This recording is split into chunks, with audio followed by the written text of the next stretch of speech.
자, 지금부터 10분 집중하세요. 요 그림의 핵심은, 자, 한번 단백질. 단백질하고 유전자만 기억하시면 됩니다. 모든 기억 현상도 단백질하고 유전자다. 두 번째가, 요거는 척수. 이건 방법이 없습니다. 척수, 백질, 후각 전부 다 구조를 그리셔야 돼요. 이건 기본이고. 자, 척수를 조금 더 달리 그리면 이렇습니다. 그래서 저 후백석 기둥, 거다가 당구장 치고 촉각이라 적으세요. 예. 후백석 기둥이 촉각이 척수 단면의 30% 정도 차지하면서 굉장히 중요한 감각입니다. 위로까지 올라가요, 촉각. 예. 자, 그 다음에 여기 마기 세 개 있다는 걸 유념하세요. 요 마기 세 개.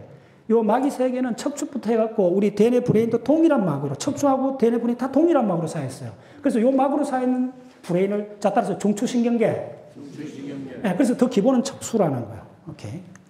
자, 척수 단면이 이렇습니다. 척수 단면의 핵심은 척수는 고속도로입니다. 한번 따라서 고속도로. 그래서 어떻게 정리하면 따라서 상행 감각. 자, 따라서 상행 감각. 하행 운동. 이 상행일 때 이거는 서울이 바로 브레인입니다. 그래서 위로 올라가는 거는 감각. 감각을 받아서 운동으로 출력을 합니다. 그래서 척수는 뭐냐면 감각하고 운동의 통로입니다. 일단 그렇게 보시면 돼요. 가장 중요한 게 척수. 그래서 이 척수 있는 신경노를 4-5개를 전부 다 추적해 가셔야 돼요. 자, 동일합니다. 뭐, 2개 다르게 다 보세요. 척수 이름, 이건 기본입니다. 무조건. 그래서 어떻게 되냐면, 프롬프입니다. 뭐냐면 보시면, 후 척수 소뇌로는 척수에서 소뇌로 간다는 겁니다. 그럼 척수에서 소뇌로 가기 때문에 이거는 감각입니다. 감각 중에 뭐냐 하면, 고유감각입니다. 적어서 고유감각. 예. 고유감각은 따로 해. 고유감각 주고. 이거 다 하셔야 되고. 자, 내장에도 신경이 들어가 있습니다. 자율신경. 자, 이거 하나 보세요. 내장의 창자 속에 있는 신경을 다 끄집어내면, 끌고 모으면, 우리 척수에 있는 신경만큼 많습니다. 그래서 지금은, 자, 따라서, 리틀 브레인. 예. 이거, 이쪽 장신경총이라고 그러잖아. 최근 이쪽에 좀 주목하세요.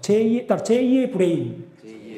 이쪽에 있어요. 이 제2의 브레인, 이건 장신경총은 이쪽하고 상당히 독립적이에요. 일부, 미주신경을 통해서 조율을 받긴 하는데, 이쪽에 있는 신경은 지팔지 흔드는 거예요. 예, 상당한 부분이 이걸 끄집어내도 이거하고 분리시켜도 야들이 박동을 해요. 좋아요. 자, 요건 당연히 기본 알아야 돼요. 브레인스템에서 3개 오르면 솔기핵. 솔기핵에서 세로토닌. 그래서 여기 나오면 잠자고, 그다음 도파민. 이거가 적게 나오면 파킨슨병. 자, 그다음에 손해 밑으로 보면 손해. 요거 이제 핵들 다 아셔야 돼요. 요거는 하올리버 핵은 굉장히 중요한 핵인데 손해하고 관계 있습니다. 전부 다 우리 운동을 조절해주는 핵이에요. 자, 요거 12개 내신경. 이거는 뭐, 방법이 있습니다. 12개 다 암기하셔야 됩니다. 그래요. 12개 내신경이, 예, 반드시 기억하시면 반사신경에 좀 도움됩니다. 자, 그 다음에 청각, 예, 달팽이관. 달팽이관은 어디서 왔느냐 하면요, 우리 인간에 듣는 모든 동물의 이 청각은 뿌리가 되냐면 물고기에, 자, 가운데 줄이 하나 있어요. 그걸 옆줄이라고 하는데 그 줄을 비늘을 벗겨보면 그거에 세포가 하나 있습니다. 그 세포를 유모세포라고 그래요. 물고기의 비늘에 있는 그 세포 그대로 인간의 달팽이관에 거의 변형도 안 되고 그대로 있습니다. 오케이. 자, 요거는 뭐 저 방법이 없습니다. 손에 띄내고 다 봐야 되는 겁니다. 손에 띄내고. 이거 기본입니다. 자, 요거 니들하게 이제 보시면 금방 알 수 있어요. 우리 움직임은 어떻게 되느냐 하면, 자, 한 따라서요. 하행 운동. 요것만 보시면 금방 이해하십니다. 자, 여기서 보세요. 그대로 한번 따라해 보세요. 방광, 직장. 직장이 맨 밑에 있죠. 그 다음에 방광이 있죠. 위로 올라갑니다. 발가락. 그 다음에 들어가는 거 보세요. 아랫다리, 윗다리, 가슴배. 가슴배는 한꺼번에 처리해요. 이 전체 나를. 여기는 별로 감각이 없다 생각하시면 돼요. 물론 있는데. 굉장히 적어요. 근데 한번 보세요. 손가락을 보세요. 어깨, 팔까지인데 손. 손가락은 보세요. 소지, 약지, 중지, 검지, 엄지 다 나와요. 예. 요 순서대로 그대로 요 매핑이 되어 있습니다. 그래서 그걸 뭐냐면 따라서 신체 표상. 이제 요거 이제 명확해졌죠? 요렇게 맵으로 된 걸 요걸 신체 표상이라고 그래요. 이게 촉각뿐만 아니라 모든 감각이 요렇게 맵으로 되어 있습니다. 순서로. 잡아야 있습니다. 이게 뭐냐 하면 잘 보세요. 요거 보시면 이게 보통 우리가 운동신경입니다. 요게 근육입니다. 그래서 이게 길이는 신경세포가 눈에 안 보이잖아요. 근데 그 팔은 1m까지 될 수 있습니다. 그러니까 신경세포라는 것은 우리 몸에서 가장 길게 늘어날 수 있는 세포예요. 요 센터가, 세포체가 요거 있다면 여기서 쭉 해갖고 껌 땡기듯이, 치즈 땡기듯이 이렇게 땡겨가 발가락 끝에까지 나가 있어요. 그 속도가 뭐냐면 초속 100m까지 올라와요. 팍 올라와요. 그래서 앞핀 바르면 악 하잖아요. 여기서 딱 밟는 순간 이게 중간에 시냅스 하지 않고 그냥 여기까지 올라옵니다. 자, 그 다음에 여기에 있는 요 파란색은 또 다릅니다. 요걸 해갖고 요게 말초, 요게 중추. 요 세포하고 요 세포가 다르기 때문에 우리는 치매가 그만큼 어렵습니다. 이쪽에 브레인 안에 있는 거는 저 파란 세포가 감습니다. 그러면 저 세포는 잘 보세요. 한 세포가 여러 군데 감았죠? 여러 번 감았죠? 저 세포가 죽으면 처리하기 굉장히 복잡해요. 다른 세포가 다 다쳐요. 뭐냐면 이 세포는 죽어도 이게 잘라져도 야가 재생이 됩니다. 그리고 야들이 촥 종괴가 돼줘갖고 검정테이프 다시 감아줘요. 이게 항상 일어납니다. 언제? 바로 우리가 2살 때 그럼 처음 배울 때 했던 겁니다. 우리가 운동을 학습하면 모두 다 요게 감깁니다. 그래서 제가 갖고 있는 그 전자현미경 사진을 보면요. 저게 심지어 몇 번까지 감길 수 있냐면요. 100번 정도 감길 수 있습니다. 오직 훈련의 결과. 아마 박지성, 김연아 선수쯤 되는 사람들은 이 척수의 이 감기는 수초화를 보면 아마 100번 정도 감겼을 거예요. 그래서 제가 훈련을 그만큼 강조하는 거예요. 이걸 공부하면서. 그래서 지금은 자기 개발서도 이쪽으로 트렌드가 바뀌었습니다. 이걸 이제 이게 많이 알려지기 시작하면서 진정한 자기 개발은 훈련밖에 없다는 게 지금 내각 바탕으로 해갖고 일반화되어 가고 있습니다. 그래서 저는 이 운동을 하면서 몇 년 전부터 학습이란 말, 공부란 말 안 씁니다. 그거 갖고는 안 돼요. 그 강도 갖고는 안 돼요. 그래서 주로 좋아하는 말이 훈련이란 말 좋아해요. 훈련을 하셔야 돼요. 훈련은 이걸 감는 강도가 됩니다. 예. 자, 그 정도. 예. 자, 아주 근본적이라는 걸 기억하시고. 자, 이렇게 감습니다. 저 단면 있잖아요. 예. 자, 보시면. 이게 어떻게 되냐면, 이게 이 세포에서 나온 게 이거 감잖아요. 이게 감는 게 100번 정도까지 감을 수 있어요. 물론 사람마다 다 달라요. 이게 잘 풀립니다, 또. 조금만 방심하면 풀려요. 스트레스 받으면. 근데 안 풀리도록 어떻게 하느냐 보세요. 진짜 눈물겨운 사건이 벌어집니다. 이 세포에 있는 이 단백질 만드는 이게 저 RNA들인데 이까지 전부 다 말라 이어서 단백질을 만들어줘요. 왜 만들어주냐면 그 단백질이 요거하고 요 꺽쇠입니다. 꺽쇠가 있어야 이게 안 풀릴 거 아니에요. 예, 꺽쇠 만드는 단백질만 해도 한 10종류가 됩니다. 그 꺽쇠를 계속 만들어줘야 돼요. DNA가. 그래야 이게 안 풀려요. 그래야 전기가 빨리 전달되는 거예요. 자, 손해 연결망입니다. 손해가 운동 관계되면서 연결이 이제 이렇게 3개 있습니다. 요거 손해가 가장 많이 하는 거는 균형. 자, 따라서 정전핵. 요게 균형신경핵입니다. 엄청 큽니다. 자, 빨리 하겠습니다. 자, 그 다음에 대뇌피질하고 손해가 어떻게 연결돼 보세요. 대뇌피질하고, 자, 손해에서 교내로 가서 대뇌피질로. 자, 운동을 하기 위해서도 항상 손해하고 대뇌가 교신을 해야 돼요. 이렇게. 자, 이게 손해피질입니다. 손해피질에, 자, 요거는 푸키네 세포에다가 당구장 쳐주세요. 푸키네 세포. 따라서 푸키네 세포. 자, 인간한테는 이 세포가 한 2천만 개 있습니다. 요게 우리 운동을 만들어내는 가장 중요한 세포입니다. 손해피질에 있는 푸키네 세포. 요 세포입니다. 요 세포. 이렇게 커요. 요 점은 뭐냐면 이 신경섬유를 잘라서 단면이 보여주는 거예요. 자, 이렇게. 이게 운동 회로입니다. 손에서 운동을 만들어주는 회로. 자, 손에 보시면 이 푸키네 세포가 요 손에 있는 요 일부를 잘라내면 요 부분을 확대해보면 요 전나무처럼 나무가 쫙 배열돼 있어요. 자, 요건 좀 기억해주세요. 자, 주목. 요거 나와 있는데 이 선이 이게 얼마나 가느냐면 요 전나무 하나에 20만 개의 전선이 지나가면서 전부 다 시냅스를 해줘요. 그래서 우리 운동이라는 거는 상상을 초월한 정교한 과정입니다. 저서 다 계산을 해줘요. 뭘 계산해 주냐면 우리 몸에서 올라온 모든 근육의 긴장도, 근육 길이의 변화 정보를 갖고 있어요. 손해가. 그걸 대뇌피질로 옮겨주면서 우리가 운동이 시작돼요. 하나도 의식 못해요, 우리는 그걸. 자, 따라서 시냅스. 이렇게 다닥다닥 붙었어요. 한 세포에, 신경세포에 이 전부 다 스파인들이 붙어갖고 기억을 만드는 과정이라 생각하시면 됩니다. 저렇게. 자, 그래서 아까도 얘기했지만 모든 게 따라 전화 펄스. 요게 전화 펄스입니다. 자, 따라 스파이크. 요게 시퀀서, 따라 시퀀서. 그래서 우리 인간 브레인의 가장 비밀은 뭐냐 하면 이 전화 펄스가 한 개가 아니고 이게 1초에 빠르게는 1000개 정도 쫙 나옵니다. 대략 한 10mV 마이너스 70에서부터 올라와 갖고 마이너스 한 30mV 패가 뾰족한 스파이크가 쫙 쳐 올라옵니다. 자, 전부 다 그걸로 돼 있어요. 자, 그 다음 신경전달 물질이 어떻게 분비되는가. 이게 이 주머니 안에 자, 요거 따라 스파인. 요게 시냅스. 요것도 두 개가 만나는 게 아니고 요 사이에 일어나는 모든 작용이 우리의 기억이나 모든 다 만듭니다. 기억을 만들어요. 자, 빨리 하겠습니다. 요거 태아떼 브레인입니다. 자, 이거 굉장히 중요한 자료입니다. 뭐냐면 대뇌하고 척수가 태아떼 연결이 된다는 증거입니다. 와. 대뇌하고 우리 대뇌 피질하고 대뇌하고 척수가 원래는 분리된 시스템이라는 게 이 태아떼 보면 나와요. 자, 보세요. 무슨 이야기냐면 요거 보시면 요 점선이 있어요. 요 점선 요게 바로 뭐냐면 자, 요 태아떼 요 브레인이 이거하고 독립적으로 자라다가 요게 두 개 웰딩 엉겨 붙어요. 그래서 요 윤곽선이 있어요. 요 있잖아요. 리전 오브 퓨전. 예, 융합된 선이에요. 봉합선이라는 거예요. 그 말은 뭐냐면 이 척추 시스템하고 대뇌 피질이 거의 분리되어 있는 상태에서 태 속에서 이게 결합이 되는 거예요. 좀 간단히 말씀드리면. 그래서 그 결합된 선이 보인다는 거예요. 그래서 예. 자, 요거는 뭐 기본으로 살라머스. 예, 여기 살라머스입니다. 살라머스의 꼬리에 이렇게 들어가는 거예요. 예, 요거는 항상 제가 강조하는데 요것만 딱 하면 브레인이 이제 감을 잡습니다. 요거. 이건 뭐냐면 지금 이 연결이 이렇게 보시면 대뇌 피질이 이렇게 다 장거리로 연결되어 있고 좌우 대뇌가 이렇게 연결되어 있습니다. 이게 2억 개의 섬유 다발입니다. 예, 그거. 위로 이제 이게 감각 운동 이게 쭉 라디에이션 하는 이런 형태입니다. 그러니까 전부 다 브레인하는 연결선이라고 보시면 됩니다. 그리고 그 연결선에 아까 감는 거 보여줬죠? 그겁니다. 예. 그래서 우리가 척수가, 요걸 잠깐 설명드릴게요. 척수가 요게 엄마 태 속에서는 요렇게 보입니다. 그래서 요게 신경능이 말려 들어가고 척수관이 됩니다.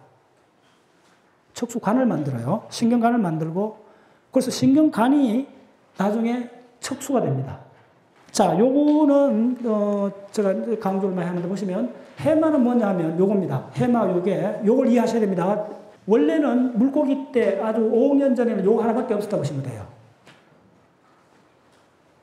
그래서 3억 년 전에 파충류부터 뭐가 생기느냐 하면 자, 따라서 네오코텍스 요거. 예. 요게 언제냐면 요거다가 파충류라 적어 놓으세요. 3억 년 전에 파충류. 예. 파충류 때부터 요게 출현합니다. 자, 그 다음에 야가 어떻게 되느냐 하면 이 심피질이 포유동물. 예. 지금부터 한 5천만 년쯤 포유동물 넘어오면 야가 확 커져요. 그러면 잡으세요. 자, 요거 보세요. 야가 커지면 어떻게 되겠어요? 야가 커지면 야가 밀려가요. 밀려가면 여기서 이렇게 꽈리를 털어요. 요게 바로 해마입니다. 해마는 피질이 확장되면서 안으로 말려 들어간 거예요, 해마는. 그래서 이거는 피질 구조가 다릅니다. 해마는 층이 3개로 되어 있어요. 달라요. 자, 기억을 만드는 회로입니다. 이거 깡그리 암기하셔야 돼요. 기억 뭐 이렇게 이야기하지 말고 이거 암기하시고 나서 토론하면 돼요. 그러면 이제 저하고 토론이 돼요. 일단 요거를 암기를 하세요.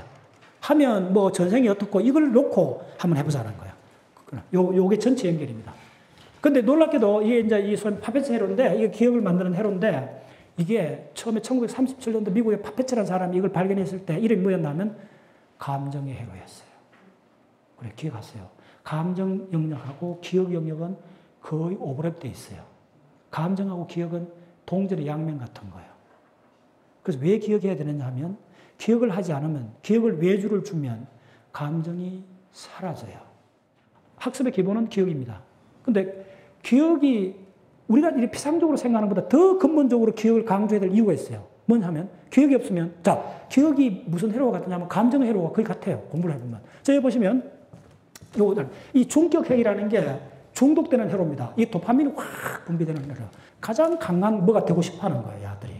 이 회로가 어디로 들어가면 기억 회로로 그냥 들어가요. 이 일로 곧장 들어가요. 이게 기본입니다. 그래서 감정의 회로가 기억 속에 들어가요. 무슨 말이냐면 기억하고 감정은 분리 못해요. 두 개 엉겨 붙어 있어요. 저는 간단히 기억이 감정이 이렇게 이야기해요. 완전히 동일해요. 자, 여러분들 그 주변에 그럼 어떻게 되냐면 기억이 없으면 감정이 없어요. 그럼 정확한 질문이 뭐냐면 왜 우리 인간에서 감정이 그렇게 중요해졌나? 이 질문이 핵심이에요. 왜일까요? 바로 감정이 우리 행동을 선택하기 때문에 그래요. 바로 결론이 뭐냐면 감정이 이성이라는 건 없습니다, 사실. 인간의 브레인 작용의 90%는 이 정서적 힘입니다. 그래서 감정은 영향은 받는데 명령은 안 받아요. 그래서 여러분들이 감정, 성격, 감정을 바꾸려 하지 마세요. 가하고 싸워서는 이기는 장사가 없어요. 그럼 뭘 하셔야 되느냐 하면 행동을 바꾸세요. 그럼 서서히 감정이 바뀌어져요. 오랜 시간 후에 감정이 바뀝니다. 감정은 명령을 안 받기 때문에 내가 바꾸고 싶어 한다 해도 바뀌어지는 거 아닙니다. 근데 자, 다시 결론. 왜 감정이 그렇게 중요하냐 봤더니 감정의 다른 이름이 기억이라는 거예요. 기억이 없으면 감정이 안 생겨요. 자, 좋습니다. 지금 하는 이론은, 에델만의 의식의 도표는 너무나 간단합니다. 자, 지금부터 한번 그려보세요. 요거 들어갑니다. 두 개의 다이아그램이요. 이렇게 박스가 있습니다. 이 박스가 뭐냐면 첫 번째 이쪽이 셀프입니다. 자아입니다. 말 그대로 자아입니다. 셀프. 네, 우리가 지금 알고 싶은 자아예요. 그 다음에 이거는 뭐냐면 월드입니다. 세계상입니다. 네. 우리가 반야신경이나 이쪽에서 유식사상에서 근하고 경을 이야기하잖아요. 육경을 이야기하잖아요. 그 비유하면 셀프는 뿌리 근, 그 다음에 이거는 경에 해당돼요. 바깥세계. 그럼 어떻게 되냐면 이 셀프가 어디서 제너레이션 되느냐 하면 생성되는 곳이 우리 본능 시스템입니다. 셀프는 우리 몸의 뿌리를 받고 있어요. 그걸 구체적으로 뭐라 그러냐 하면 브레인 스템, 오토노믹 센터, 자율중추입니다. 내장 같은 겁니다. 그 다음에 브레인 스템은 여기서 여기까지입니다. 여기서 여기까지가 잘못되면 그냥 죽을 수가 있어요. 곧장 죽어요. 잘못하면. 여기서 여기까지는 혈압, 그 다음에 폐활량, 이런 걸 전부 다 조절해줘요. 그 다음에 꿈도 여기서 시작해요. 요 부분이 우리의 셀프를 구성하는 가장 핵심적인 영역이라는 거예요. 그러면 여기서 셀프를 구성하는데 야가 어디로 연결됐나 하면 야가 연결되는 데가 히포캄퍼스. 자, 그 다음에 세계 시그널은 어디서 오느냐 하면 V1, S1, A1, 그 다음에 VA, SA, AA. 자, 따라서 감각연합영역. 네, 감각연합영역입니다. 이게 2차 영역이라고 하고, 요걸 1차 영역이라고 그래요. 에델만 책에는 그렇게 표현해 놨어요. 같은 이야기입니다. 근데 야들이 해마에서 만난다는 거예요. 요게 이론의 핵심입니다. 일단 첫 단계에서 해마에서 만나는데, 돗자리 짜듯이 시줄과 날줄이 교본으로 코레레이션, 따라서 상관관계를 만든다는 거예요. 일단 따라오세요. 상관관계를 여기서 만들어요. 그러면 히포캄퍼스에서 그 다음 정보 처리는 어떻게 되느냐 하면 프론탈. 자, 이거는 영어로 적으세요. 그냥 프론탈 로브. 그 다음에 페리에탈 로브. 그 다음에 템포랄. 자, 이거는 너무나 기본적인 용어이기 때문에 영어로 적겠습니다. 템포럴 로브고, 우리나라 말로 붙으면 프론탈은 전두엽, 페리에탈은 두정엽, 템포랄은 척도엽입니다. 야가 이 다이어그램의 가장 핵심적인 사항은 뭐냐면 여기까지 온 야 회로가 곧장 1차 영역으로 연결된다는 거예요. 피질로 연결된다는 거예요. 이렇게. 그리고 이게 양방향이라는 거예요. 이렇게. 이게 여러분들 굉장히 간단한 그림인데 보면 볼수록 묘해요. 저는 10년째 이걸 강의를 하고 있는데 보면 볼수록 굉장히 단순한 시스템인데 이게 다 설명을 해요. 결론은 뭐냐 하면 야들 둘이가 엉겨 붙는다는 거예요. 주와 객이 엉겨 붙어 버린다는 거예요. 그게 이야기했습니다. 어떻게 엉겨 붙어 버리냐 하면, 자, 이 셀프는 여기서 처리하는, 여기서 지금 만들어주는 시그널이 뭐냐 하면, 우리나라 말 적었어요. 내부 상태의, 내 몸의 내부 상태의 현재 값입니다. 이 내부의 현재 값이 우리가 학습한 모든 거가 신체 표상을 통해 갖고, 신체 표상은 운동 시스템과 곧장 연결되어 있습니다. 그래서 어쨌든 여기서 우리 몸의 내부 현재 값이 올라오면, 자, 요거는 뭘 하느냐 하면, 요 시스템이 자 하이라이트입니다. 요게 바로 뭐냐 하면 지각의 범주화. 자, 따라서 지각의 범주화. 예. Categorization of the perception. 지각이 범주화되는 거예요. 이게 인간의 가장 중요한 비밀입니다. 지각의 범주화가 일어나요. 자, 범주화는 내일 계속 또 이야기를 들 겁니다. 지각이 범주화. 그럼 뭐냐면, 이 말은 뭐냐면, 요 1차, 2차 영역을 타고 늘어오면, 요 지각이 범주화. 자, 요거는 머리 아셔야 되는 게 처음부터 그렇지 않다는 거예요. 이 도표를 이해하는 가장 핵심 방법은 이게 돌아간다는 거예요. 계속 돌아가고 있다는 거예요. 자, 조금 더. 그래서 지각이 범주화되면, 그 다음에 어떻게 되느냐 하면, 해마에 가서, 자, 이렇게 보시면 됩니다. 내가 배가 고파. 뜨거운 이 내부 상태, 갈증이 있어. 뜨거운 배가 고파. 요게 시줄이 되면, 지각이 범주화는, 요렇게 되면, 자기가 갖고 있는 내부 상태에서 세 개가 다 달리 보인다는 거예요. 그래서 요 두 개가 요렇게 가로 세로로 매트를 차는 걸 이걸 뭐라 하느냐 우리나라 말로 correlation이라고 그래요. 자, 우리나라 제가 볼게요. 이걸 상관관계라고 그래요. 이거 굉장히 중요합니다. 자, 여기 인과관계가 아닙니다. 그냥 상관관계예요. 인과관계하고 좀 다릅니다. 여기서는 상관관계 되는 거예요. 그 다음에 그래서 이게 기억의 실체입니다. 기억의 실체가 뭐냐 하면 나의 본능 시스템, 나의 욕구 시스템에 물든 세계상. 자, 따라서 욕망에 물든 세계. 그것을 가치가 출현하는 거죠. 가치는 뭡니까? 내 욕망이 투사된 겁니다. 내 욕망이 투사되기 전에, 내 본능이 투사되기 전에는 세상은 가치 중립이에요. 욕망이 투사되고 나서는 모든 것도 가치 중립일 수가 없어요. 누구나. 그래서 그 욕망이 여기서 투사가 되면서 바깥 세계상이 욕망에 물든 세계상이 되는 거예요. 그러면 이렇게 매트처럼 짜져, 그게 바로 기억이라는 거예요. 그냥 기억이 될 수 없다는 거예요. 욕망에 물들어야 기억이 된다는 거예요. 그래서 기억이 되면 이 기억은 여기서 잠시 돗자리처럼 만들어졌다가 여기서 저장하는 것이 아니고 이쪽에서 저장을 해요. 네. 그래서 이 기억이 일로 이동합니다. 이동을 하면 이 기억은 이쪽하고 이쪽의 상호작용에 의해서 이 기억이 무슨 기억으로 바뀌냐면 그 유명한 에델만의 용어인 가치 범주 기억이 됩니다. 그래서 요걸 뭐라 하냐면 가치에 물든 범주와 가치 범주 기억이 형성이 돼요. 네. 요 가치 기억 범주가 곧장, 이게 재밌잖아요. 곧장 이 피질로 가요. 감각 피질로 가요. 여기서 가치 범주가 형성되면 요렇게 해서 다시 입력을 가요. 그러면 야가 이 피질이 이전하고 같을 수는 없어요. 오케이? 이전하고 같을 수 없어요. 계속 바뀌는 거예요. 네. 그래서 이게 계속 바뀌면서 요것을 잡아서 한 바퀴 돌면 그때 보는 세계상은 조금 달라져 있어요. 그 다음에 내려오면 여기서 다시 내려오면 조금 더 달라져요. 이게 계속 돌아봤어요. 요 과정이 바로 학습입니다. 요 과정이 바로 기억이고. 그런데 에델만은 요 회로를 뭐라 불렀나 하면, 요 이름이 가장 중요합니다. 요렇게 돌아간 요 회로를 바로 뭐라 불렀나 하면, 이게 1차 의식이라고 그랬어요. 자, 의식이 뭔지 결론 났습니다. 이 사람의 이론에 1차 의식이라는 거예요.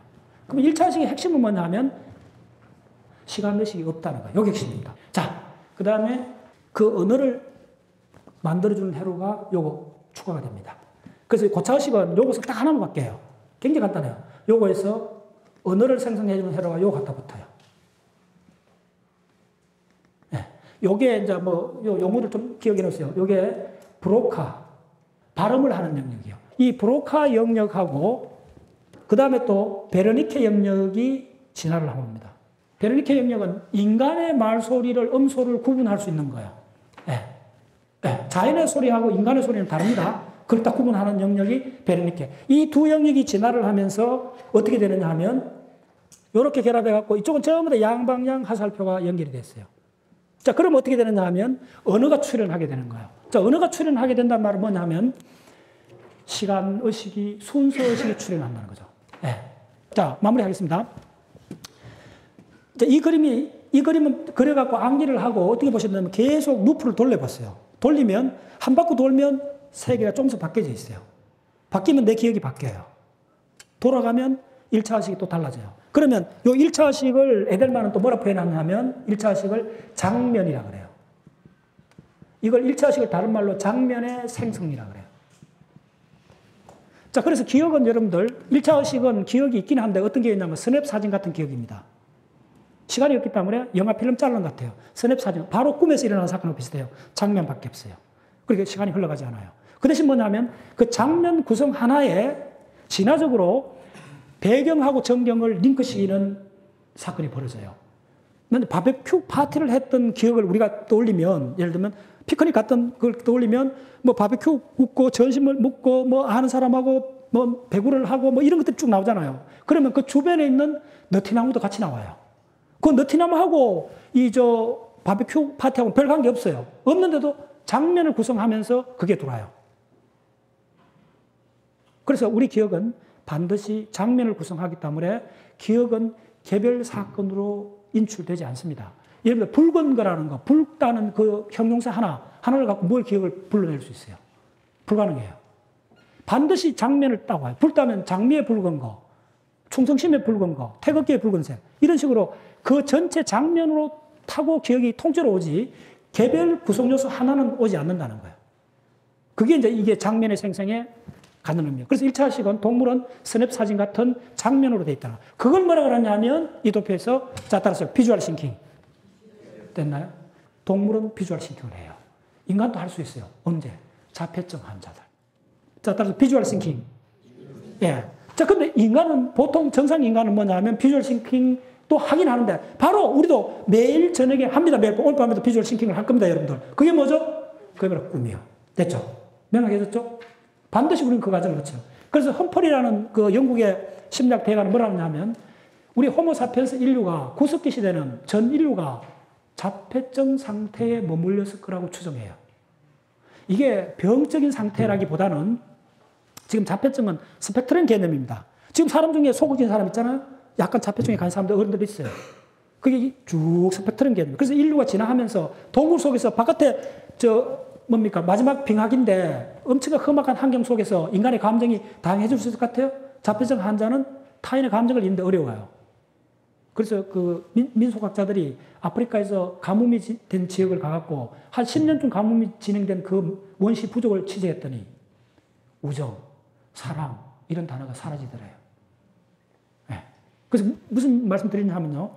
인간의 이런 그 상태는 반드시 진화적으로 봐야 돼요. 그래서 아마 그 사람 주장대로 인류는 구석기 시대 거의 대부분 자폐증 상태에서 그때는 대부분 비주얼 싱킹을 했을 거예요. 지금 와서는 이제는 이게 진화를 해온 거예요. 브로크하고 베르니케. 이 두 영역이 진화를 하면서 어떤 사건이 벌어졌나 하면 이 전체에서 시간, 순서의식이 출현하게 된 거예요. 그래서 과거의 기억을 바탕으로 현재의 정보를 처리하는 과정이 출현한 거예요. 그래서 인간은 바로 행동이 기억에서 나옵니다. 그리고 동물은 행동이 어디서 나오냐면 감각에서 나와요. 그래서 어떻게 표현하냐면 동물은 감각에 구속되어 있고 인간은 언어에 의한 의미에 구속되어 있어요. 그래서 잠깐 쉬는 동안에도 막 설랑설레 하는 거예요. 왜? 우리는 언어에 구속되어 있어서 그런 거예요. 언어의 틀을 빠져나온 그런 걸 보여줬던 사람이 바로 비트겐슈타인이죠. 네. 언어의 함정이 얼마나 지독한가를 오랫동안 사고를 해갖고 그래서 언어 분석 철학을 했잖아요. 그래서 긴 이야기 할 것 없이 이야기 핵심 뭐냐 하면 언어는 아무리 그래도 50만 년을 안 넘어갑니다. 네. 자, 좋습니다. 요 그림 하나가 완전히 세계적인 그 새로운 학자 한 명을 출연시켰던 다이어그램입니다. 네. 너무 간단한 다이어그램이에요. 이 사람은 그러니까 이 인간의 지능을 5가지로 구분했어요. 이렇게 그리면 됩니다. 저 빨리 하겠습니다. 이렇게 5가지 구분이 있는데 지능이 5가지가 뭐냐 하면 첫 번째 언어 지능입니다. 네. 두 번째 지능이 뭐냐 하면 사회 지능입니다. 사회적 지능, 사회 지능.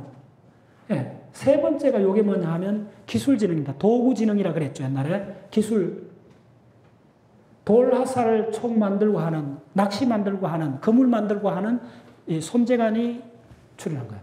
그 다음에 요 지능이 뭐냐면 자연사 지능입니다.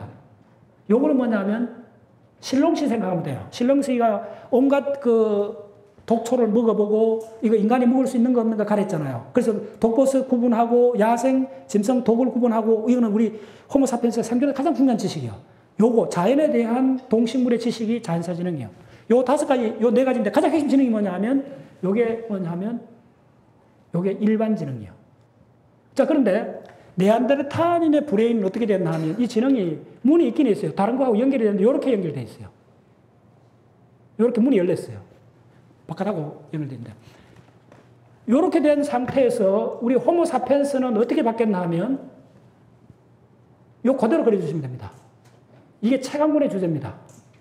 우리 호모사피엔스의 지능은 어떤 식으로 바뀌었나 하면 언어지능, 그 다음에 사회지능, 그 다음에 기술지능, 그 다음에 자연사지능 이렇게 바뀌었는데 일반지능 그대로 있어요. 동이라 그려줍니다. 일반지능. 이렇게 됐는데 우리 인간이 호모사피엔스가 된 거는 요거에 지금 요거는 잘 보세요. 핵심이 문이 요렇게 났다는 거예요. 문이 요렇게밖에 안 났는데 인간으로서 달라진 거는 딱 하나밖에 안 달라졌다는 거예요. 뭐냐면 언어하고 요 안으로 내부적으로 다 연결돼 버렸다는 거예요. 일반지능하고 다 이렇게. 그래서 이렇게 문이 열렸다는 거예요. 이렇게 문이 열려버렸다는 거예요. 그래서 잘 보세요. 네안데르탈인의 부장품에 목걸이가 안 나온 이유를 바로 이렇게 설명합니다. 그 저자는. 자, 목걸이를 만들려면 두 가지 지능이 있어야 돼요.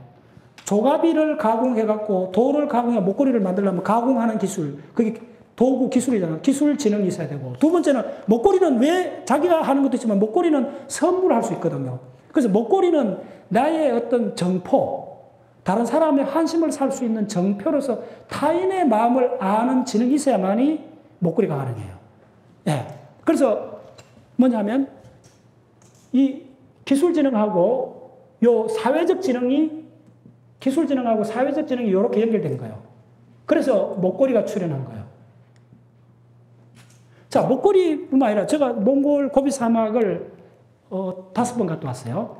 자꾸 그런 이야기 하는데 몽골 고비 사막에 가서 가장 놀랐던 게 자, 이런 밥 따라해보세요. 견막고역, 견막교역. 이건 뭐 세계사 나온 이야기입니다. 결국 뭐냐면 몽골의 그 유목민족들이 중원을 계속 공략해 들어오잖아요. 예. 그러니까 뭐 선비족, 돌궐, 위연, 키르키즈 뭐 쭉 해갖고 쳐들어와요. 근데 쳐들어오는 목적이 딱 하나입니다. 시장 열어달라는 거야. 그럼 뭐 어떤 시장이냐 할까네?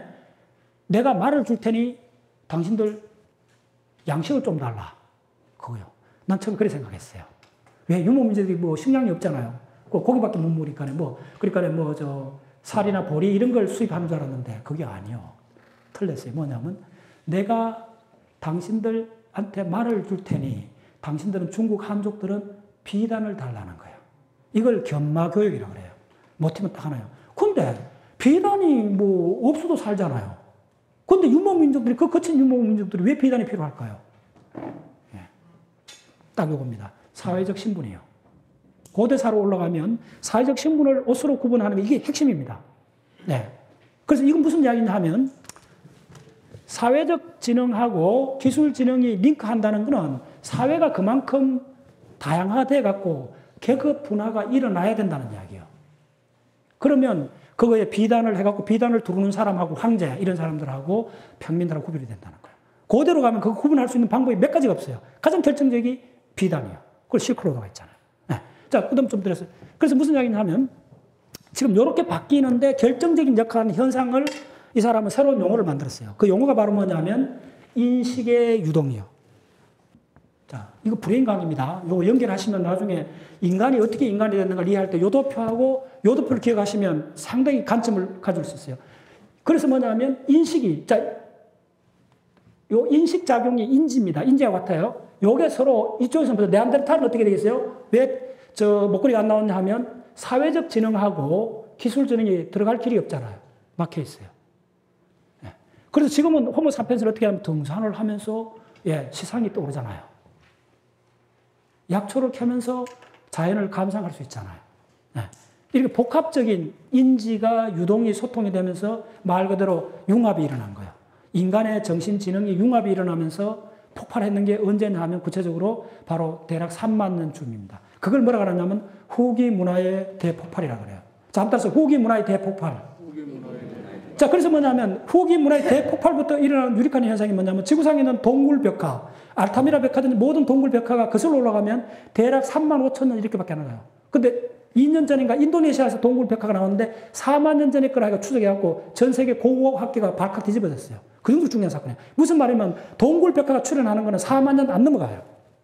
그게 바로 뭐냐면 그 시점을 통해 갖고 우리 호모사피엔스는 지능들끼리 소통이 시작됐다는 거예요. 그래서 폭발적으로 지능이 소통돼서 첫 번째 나온 게 뭐냐면 예. 자 보세요. 자연사 지능하고 사회진흥하고 연결이 되면 어떤 사건이 벌어지느냐 하면 이렇게 되는 거예요. 동물을 마음을 이해했다고 가정하는 게 가능해져요. 그래서 대략 10,000년 전에 지금 터키 쪽에서 일어났던 게 가축화가 일어납니다.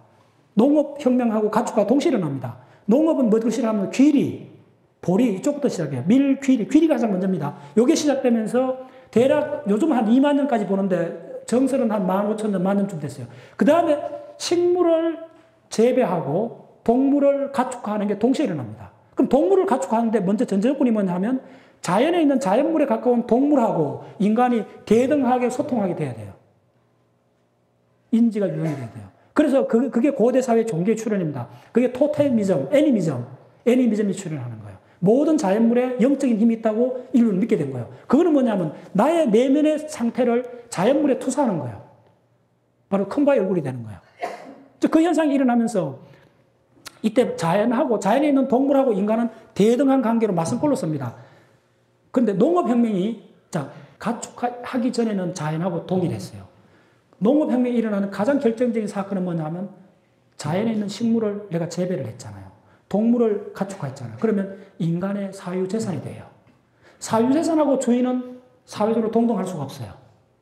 그래서 동물하고 인간 사이의 관계가 단절됐어요. 그동안에 수십만 년 동안 연결되던 동물하고 인간의 대등한 관계에서 이 단절이 되니까 두 개를 연결해주는 메신저가 필요했던 거예요. 그게 바로 샤머니즘이에요. 모든 종교, 어디 민족에도 샤머니즘이 다 있어요. 이걸 여러분들 특히 이런 공부는 다큐멘터리를 많이 이용하는 게 좋아요. 초기 선교사들이나 이런 사람들이 다큐멘터리를 보면 제가 일본에 봤던 다큐멘터리 충격적인 게 뭐냐면 일본의 홋카이도에서 곰 축제라는 게 있어요. 그 곰 축제를 하면 어떻게 하는 줄 알아요? 새끼 곰을 잡아갖고 키워요. 동네에서 막 그렇게 애완동물 키우듯이 곰을 숭상하면서 키워요. 그리고 나서 축제 날에 곰을 잡아요. 그러니까 브라민이 전부 다 활을 쏘요. 활을 쏘면서 통곡을 하면서 노래를 부르면서 활을 쏘요. 그리고 곰을 죽여요. 그리고 전부 다 말 그대로 국을 끓여갖고 고기를 브라민 전체가 날아먹어요. 그런데 그 다큐멘터리에 다른 측면이 뭐가 나오냐면 며칠 후에 홋카이도 북쪽이잖아요. 그쪽에 노파가 한 명이 죽었어요. 할머니가 죽었어요. 그걸 어떻게 하는 줄 알아요? 근데 아직도 생생해요. 자기 어머니를 저 빙원, 설원에 갖다 버려요. 근데 어떻게 버리냐면요. 내장을 다 꺼내줘요. 왜? 이제 곰이 잘 먹을 수 있도록. 이때까지는 곰이란 야생의 세계하고 인간의 세계가 대등한 관계였어요. 근데 농업혁명이 있으면서 가축화가 되고 식물을 재배하면서 사유재산이 되면서부터 이 대등한 관계가 깨지면서 동물하고 자연물하고 인간 사이를 연결해주는 메신저가 바로 정통 고고학에서는 종교의 출현을 그렇게 보고 있어요. 자, 그런 것까지 다 이렇게 포괄하면 이 미선, 이 저자가 미선입니다. 미선에 이걸 인지고고학이라는데 이거는 굉장히 시사하는 바가 커요. 왜냐하면 지금은 인식의 유동이 언어를 통해서 거의 막힘없이 전일적으로 다 사용하게 돼버린 거예요. 칸막이 없어져 버린 거예요. 말 그대로 지금 융합의 시대입니다.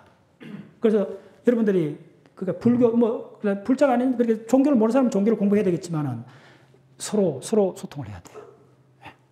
완전히 지금 다른 세계들이 문을 열고 지금 브레인 사이언스의 중요한 부분 중에 하나가 뭐냐면 인지고고학이 구석시대 적어도 한 200만 년까지 우리 선조들의 브레인이 어떻게 되는가 그 브레인 구조 두개골이 많이 나오니까 캐스팅을 떠요. 캐스팅을 띄면 자, 이 구조를 암기하고 나면 브레인 구조를 석고를 번어갖고 캐스팅을 띄면 어느 부위가 크고 다 나와요. 거기서 발견된 게 뭔지 알아요? 이쪽 내면을 딱 봤더니 이건 챔판지도 나옵니다. 지금 챔판지는 있으니까 저 갖고 있는 자료가 있어요. 보면 이 브로카 영역하고 이쪽 베르니케 영역을 아코트 파시쿨러스에서 공상 다발이라는 엄청난 다발이 연결되어 있어요. 챔판지 브레인에. 인간의 브레인에 더 연결되어 있어요. 자, 그런데 이게 베로카 영역하고 브레니카 영역 하니까 언어의 하이웨이잖아요. 그럼 챔판지가 언어를 썼느냐? 거의 못 썼잖아요. 그럼 무슨 이야기냐 하면 이 언어의 고속도로는 언어를 위해서 출현한 것이 아니고 도구를 쓰다가 그게 언어로 전염됐다고 보시면 되는 거예요. 그래서 인지고고학이 지금 브레인 구조 이쪽 신경해부하고 링크되면서 지금 많은 걸 설명하고 있습니다. 자, 수고했습니다. 오늘 많았습니다.